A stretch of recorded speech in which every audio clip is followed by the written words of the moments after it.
नरेंद्र दामोदर दास मोदी ईश्वर की शपथ लेता हूं कि मैं विधि द्वारा स्थापित। क्या आपने कभी सोचा है एक छोटे से गांव में चाय बेचने वाला लड़का कैसे दुनिया की सबसे बड़ी लोकतंत्र वाले देश का 3 बार प्रधानमंत्री बन सकता है? अब ये कहानी है मोदी जी की। अब गरीबी से लड़ते हुए राजनीति के ऊपर में पहुंचने की, विकास की योजनाओं की और बड़े बड़े विवादों की। We are making a direct allegation now against the finance ministry, against the PMO.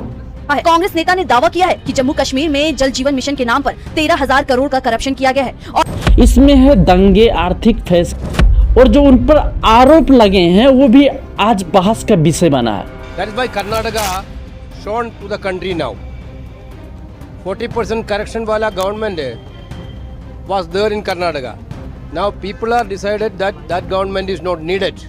आज हम मोदी जी की पूरी जिंदगी को कवर करेंगे, उनका जन्म, परिवार और राजनीति में एंट्री, गुजरात के मुख्यमंत्री बनने तक, और 2002 के दंगे क्या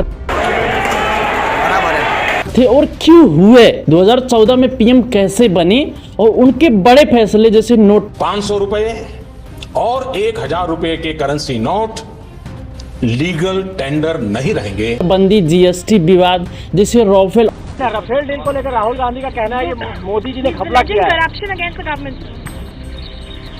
ये सब तथ्य पर आधारित होगा। मैं कोई अपनी इसमें राय नहीं थोपूंगा, बस सच्चाई आपको बताऊंगा। और कमेंट में बताइए कि मोदी जी आपके लिए क्या मायने रखते हैं, क्या वो एक नेता हैं या सुधारक या कुछ और। तो चलिए शुरू करते हैं। माता की बहाने नहीं, बदलाव चाहिए। अब मोदी जी के जन्म 17 सितंबर 1950 को हुआ था, गुजरात के एक छोटे से कस्बे बड़ा नगर में था।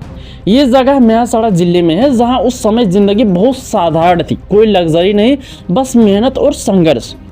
अब उनके पिता का नाम दामोदर दास फूलचंद मोदी था, जो रेलवे स्टेशन पर एक छोटी सी चाय की दुकान चलाते थे, और माँ का नाम हीराबेन था, जो घर संभालती थी और परिवार को पालते थे।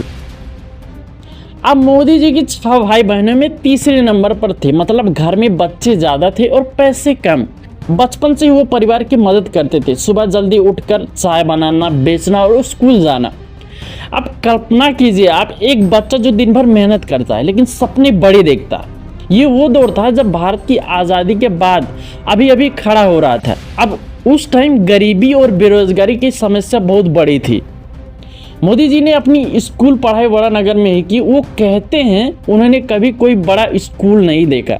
मेरी कोई पढ़ाई वढ़ाई नहीं हुई दोस्तों, आपको शायद आश्चर्य होगा जान करके। तो मैं स्कूली शिक्षा गांव में किया, बस लोकल सरकारी स्कूल में पढ़े। बाद में उन्होंने गुजरात यूनिवर्सिटी से राजनीतिक विज्ञान में बीए और एमए की डिग्री ली।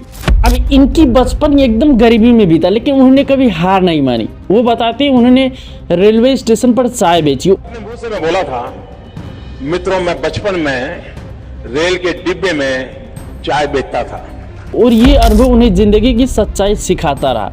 अब 1960 के दशक में जब वो सिर्फ 8 साल के थे, तब वो राष्ट्रीय स्वयंसेवक संघ आरएसएस से जुड़ गए। अब आरएसएस क्या है? अब ये एक संगठन है जो हिंदू संस्कृति और राष्ट्रवाद को जोड़ देता है और युवाओं को अनुशासन, सेवा और देशभक्ति सिखाता है। अब मोदी जी आरएसएस की शाखाओं में जाते थे, जहां व्यायाम, चर्चा और सामाजिक काम होता था। ये उनके लिए एक बड़ा बदलाव था। अब 1971 में वो गुजरात में आरएसएस से पूर्णकालीन कार्यकर्ता वो बने। फिर 1980 के दशक में आरएसएस ने उन्हें भारतीय जनता पार्टी बीजेपी में भेजा। अब बीजेपी की एक राजनीतिक पार्टी है जो आरएसएस से जुड़ी है और हिंदू राष्ट्रवाद पर आधारित है। अब 1987 में मोदी जी औपचारिक रूप में बीजेपी में शामिल हुए।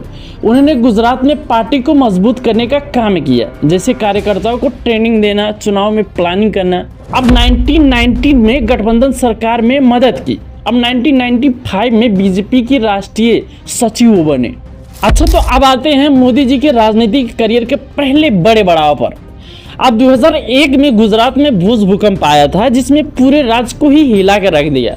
अब उस समय बीजेपी की सरकार थी, लेकिन मुख्यमंत्री केशुभाई पटेल के नेतृत्व में पार्टी संकट में थी। उस टाइम लोग नाराज थे, विकास रुक गया था।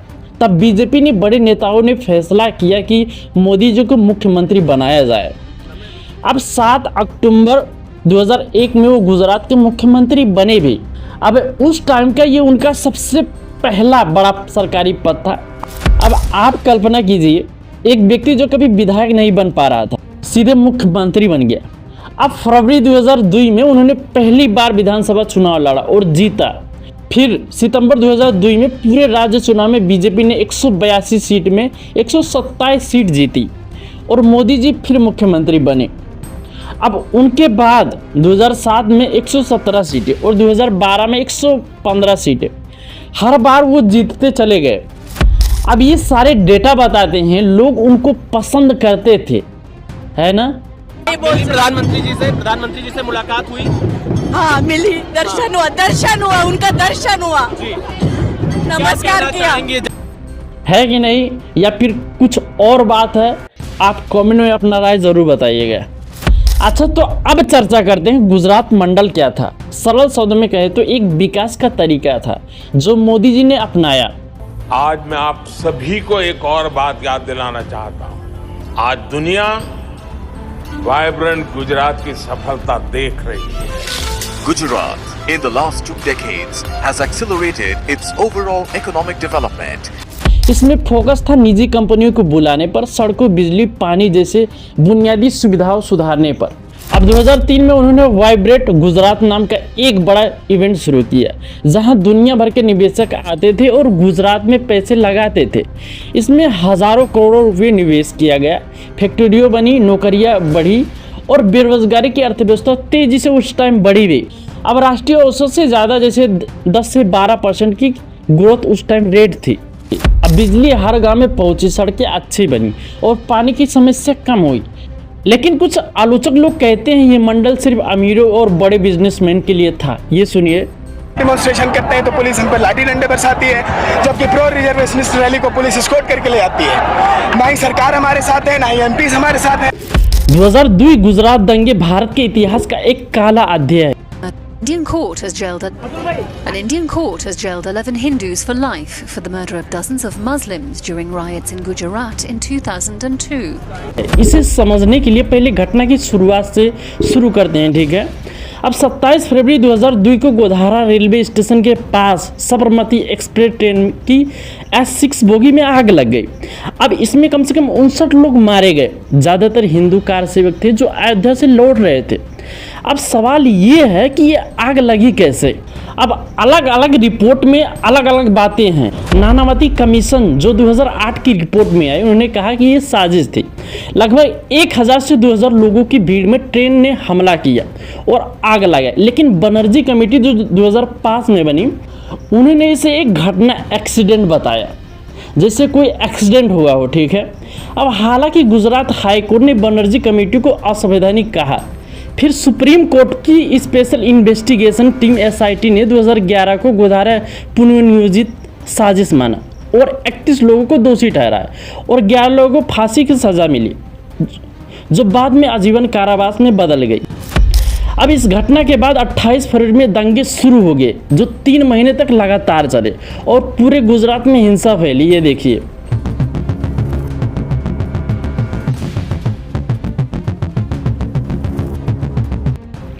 अब उसमें लोग एक दूसरे पर हमला करने लगे। आधिकारिक आंकड़े के मुताबिक 1044 लोग मारे गए और 790 मुस्लिम और 254 हिंदू और 230 लापता हुए और 2500 घायल।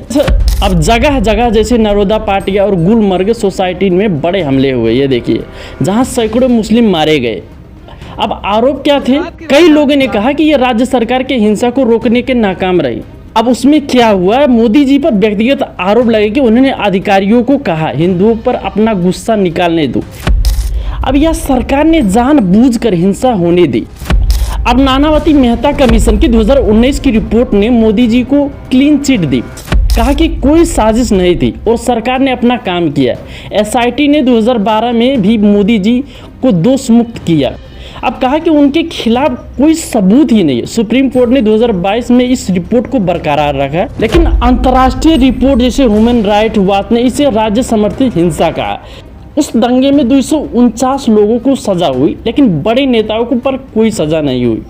अब आरोप है कि सरकार जिम्मेदार थी, लेकिन कोर्ट ने इन्हें खारिज किया। ये दंगे मोदी जी की छवि पर एक दाग बने, लेकिन उन्होंने विकास पर फोकस करके आगे बढ़ा। अच्छा, तो अब चर्चा करते हैं 2014 में ये प्रधानमंत्री आखिर कैसे बने। ठीक है, जून 2013 में बीजेपी ने उन्हें अपना कैंपेन लीडर बनाया। रणनीति क्या थी? ये सबका साथ सबका विकास का नारा लेकर चले। सबका विकास कहते हैं, ये हमारे लिए नारा नहीं, ये हमारे शब्द नहीं है, ये हमारे लिए आर्टिकल ऑफ फेथ है, हमारे लिए कमिटमेंट है। मतलब सबके साथ विकास। सोशल मीडिया का इस्तेमाल किया, जैसे ट्विटर पर करोड़ों फॉलोअर्स बनाए, 3D हेलोग्राम जैसे रैलियाँ की, जहां वो एक साथ कई जगहों पर दिखते थे, जहां बूथ मैनेजमेंट मतलब हर वोटिंग बूथ पर कार्यकर्ता तैनात थे जो वोटरों से मिलते और बीजेपी को वोट डालने के लिए प्रोत्साहित करते। अब मोदी जी ने 437 रैलियाँ की उस टाइम और 5837 इवेंट में हिस्सा लिया। अब चुनाव 7 अप्रैल से 12 मई तक 9 फेज में हुई और 83 करोड़ वोटर थे। नतीजा, बीजेपी ने 543 सीटों से 282 सीटें जीती।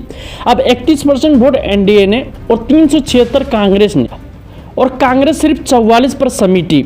26 मई 2014 में मोदी जी ने पीएम पर शपथ ली। नहीं, मैं नरेंद्र दामोदर दास मोदी ईश्वर की शपथ लेता हूं कि अब ये पहली बार था जब गैर कांग्रेसी पार्टी को पूर्ण बहुमत मिला। एंटी कांग्रेस सेंटीमेंट और मोदी की ब्रांडिंग उस टाइम बहुत ये काम किया। अब पीएम बनने के बाद मोदी जी ने कई बड़े फैसले लिए। 8 नवंबर 2016 को नोटबंदी, 500 और 1000 के नोट बंद करा दिए। असर, शुरुआत में चूज और बैंकों में लाइन छोटे व्यापारी प्रभावित हुए। जीडीपी 8 से पहले 8 थी, अब 6.6 पर आ गई। ठीक है, नोटबंदी ने जो अमीर लोग थे वो बच निकले, जो गरीब थे वो लोग का ज़्यादा संकट हुआ। अब उसमें क्या है, जो अमीर लोग थे उसमें अपने पैसे इन्वेस्ट करके बच निकले, और जो गरीब थे वो लोग का बहुत समस्या झेलना पड़ा। अच्छा, तो अब बात करते हैं राफेल डील की। ठीक है, विपक्षी आरोप लगाते हैं उनके ऊपर, ये देखिए। घपला हुआ है। मेरा कहना है कि राफेल मामले में कुछ ना कुछ गड़बड़ी तो हुई है। तो ये सारे आंकड़े थे पीएम नरेंद्र मोदी की बायोग्राफी। अब इसके ऊपर आप क्या कहना चाहते हैं, अपना राय कमेंट बॉक्स में ज़रूर बताइएगा। और ऐसे ही वीडियो देखना चाहते हैं तो ये वाला और ये वाला वीडियो पे आप क्लिक करके देख सकते हैं। तो दोस्तों, आज के लिए इतना ही, मिलते हैं अगले वीडियो में।